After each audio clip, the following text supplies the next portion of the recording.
Opa, olha eu aqui de novo, mais um vídeo para você aqui do canal Pipotech. E eu queria comentar um pouco sobre o incidente da CrowdStrike, que paralisou desde empresas pequenas, totens aí de shopping, até aeroportos cancelando voos. Só uma coisa, galera, eu passei o vídeo inteiro falando CloudStrike em vez de CrowdStrike. É isso, não vou editar de novo, foi mal. Será que a empresa tinha possibilidade de prever esse tipo de coisa? Será que desenvolvimento de software é previsível? Eu queria comentar essas e outras opiniões sobre esse incidente e trazer minha perspectiva também sobre como lidar com isso na realidade do nosso dia a dia, né? No trabalho nosso, a gente sabe que falhas acontecem e saber lidar com elas como forma de aprendizado pode ser um grande diferencial. Bora lá pro vídeo?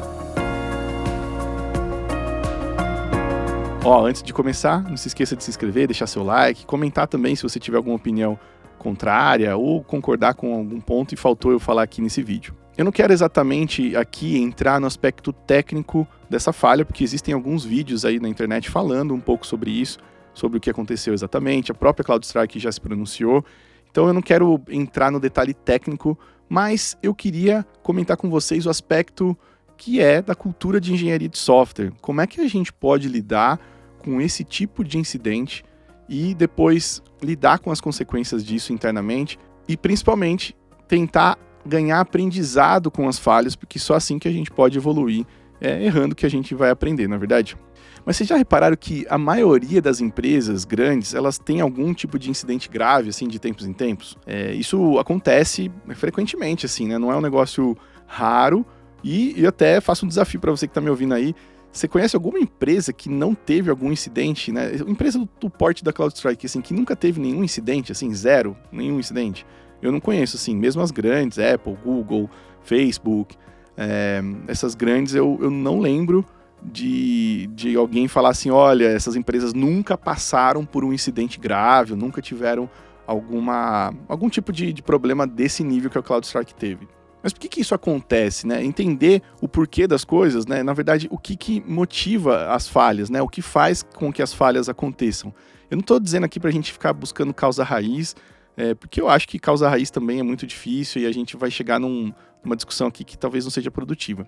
Mas dá para a gente tentar levantar algumas posições, algumas ideias aqui para discutir sobre falhas e também depois como que a gente pode lidar com elas. Mas normalmente a gente lida com um ambiente que ele é volátil no sentido de que as mudanças acontecem e que também o ambiente que a gente desenvolve, normalmente ele não é tão estável, né? Quando a gente fala de desenvolvimento de software, a gente pode encarar algumas possibilidades. Eu venho do mundo de front-end e uma das coisas que mais causa essa instabilidade e volatilidade é o fato de que a gente roda nossas aplicações front-end em diversos tipos de browsers ou em diversos tipos de lugares, devices diferentes. Então, essa instabilidade, essa volatilidade, ela dificulta muito o trabalho nosso como desenvolvedora de software. No back-end também, se você olhar, existem diversos tipos de ferramentas, diversos tipos de sistemas operacionais, diversos tipos de ambientes onde essas aplicações podem rodar. Então, existe sim, talvez menos incerteza no back-end, mas ao mesmo tempo, né, é muito difícil você prever todas as variáveis quando você vai rodar um software. É importante a gente ter uma suite de testes rodando, claro que é, e quanto mais a gente tiver cobertura no sentido de, por exemplo, você rodar essas aplicações em ambientes diferentes para testar se talvez algum desses problemas pode acontecer, isso ajuda muito a prever esses problemas e provavelmente isso deve ter sido pauta da discussão de pós-mortem lá do pessoal da CrowdStrike. Mas eu estou dizendo tudo isso porque o fato é, as coisas vão quebrar, as coisas vão ter algum problema em algum momento, né? Elas não são perenes, elas não habitam, né, aquele espaço onde as coisas não acontecem de forma imprevista. As coisas vão acontecer de forma imprevista, mesmo que você tenha todo um aparato para que haja garantias que aquele software vai subir de uma forma mais tranquila e sem problemas. Óbvio que esses incidentes, eles acabam despertando um pouco daquela coisa do, olha, devia ter feito isso, devia ter olhado isso, poxa, isso aí era óbvio, né? Quando você vê os detalhes técnicos, por exemplo, dessa falha, parece que um dos arquivos, né, de configuração que era utilizado, né, pela aplicação estava em branco, ele foi enviado em branco e isso ocasionou uma alocação de memória lá no Windows que deu aquela tela da morte, né, que a gente falava antigamente, né, a tela azul do Windows.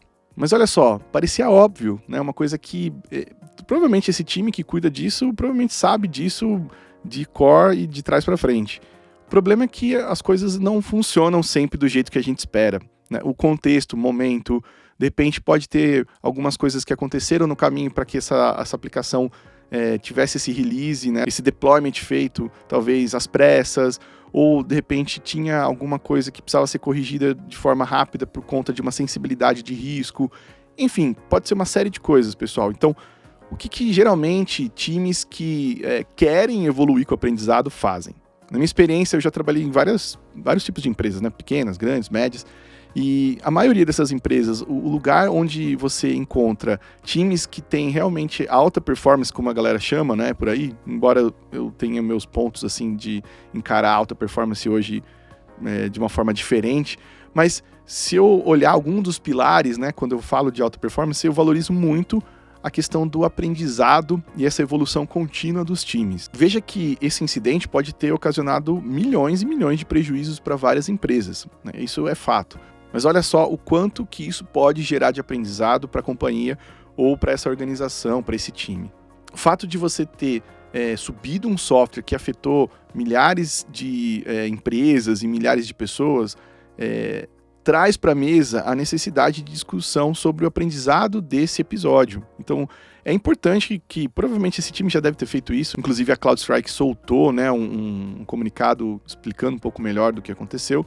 Então, assim, o post-mortem, quando a gente fala, que é aquela cerimônia onde a gente discute após o incidente ter acontecido, ele é super importante, gente. É super importante no sentido da gente encontrar mais ferramental, mais possibilidades de evitar e repetir esses mesmos erros.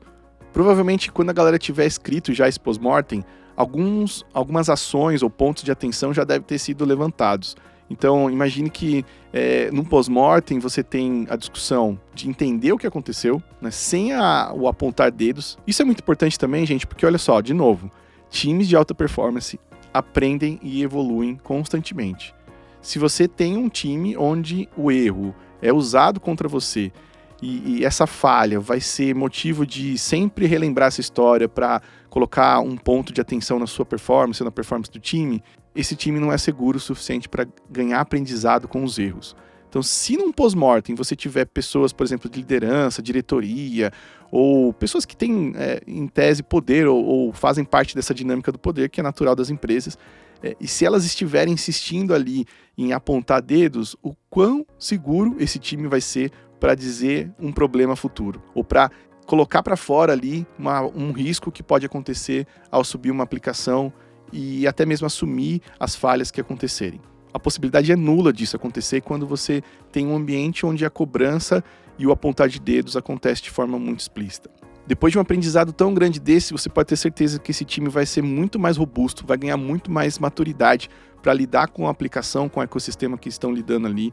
Então, essa forma de aprender com as falhas, ela é crucial se você fala de times de alta performance. Então, entenda de uma vez por todas que culpar as pessoas pelas falhas de forma individualmente é uma das falhas mais graves que uma gestão ou uma liderança pode tomar ou pode fazer. Ah, Edu, mas e isso for recorrente? Eu não estou falando de recorrência aqui. Pode ser que alguma pessoa esteja ali fazendo coisas que são exigência maior daquilo que ela suporta.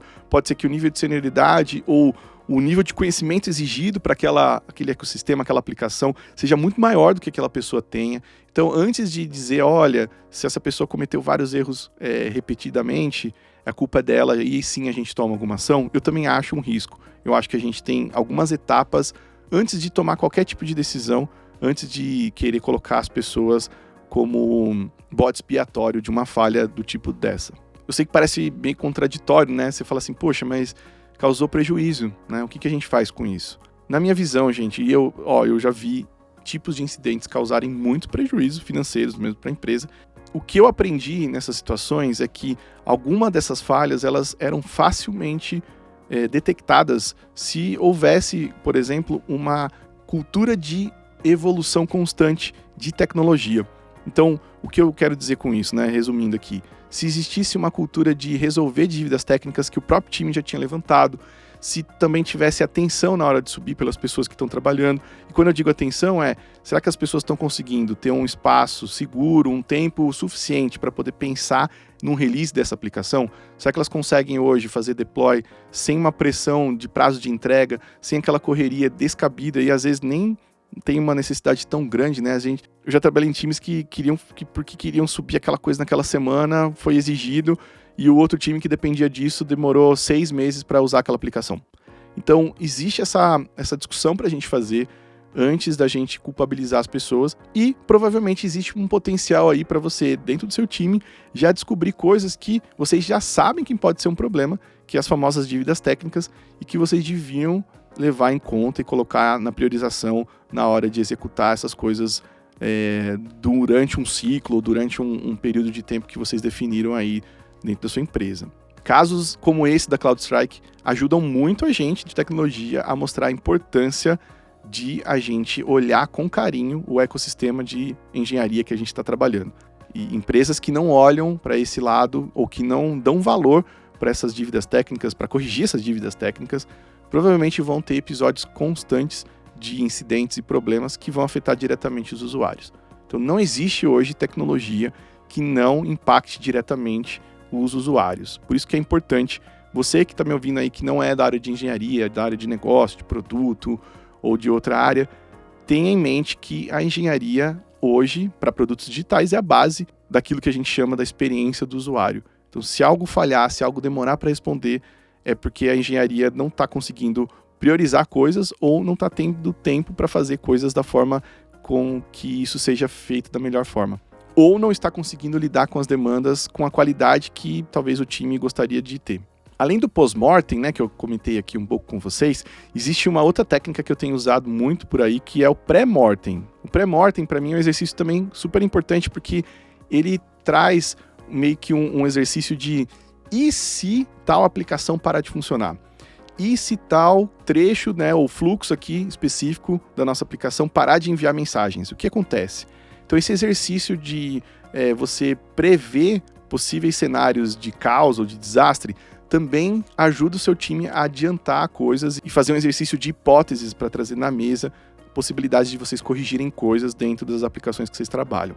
Mas e você? O que você acha disso também? Eu sei que muita gente tem opinião contrária à minha, de que, poxa, tinha que demitir a pessoa que falhou, e tem outras pessoas que concordam, mas tem outros pontos, então fique à vontade para deixar seus comentários. Espero que você tenha curtido esse conteúdo, não deixa de se inscrever, seguir a gente aí, e também deixar seu like e comentário. Forte abraço e até a próxima!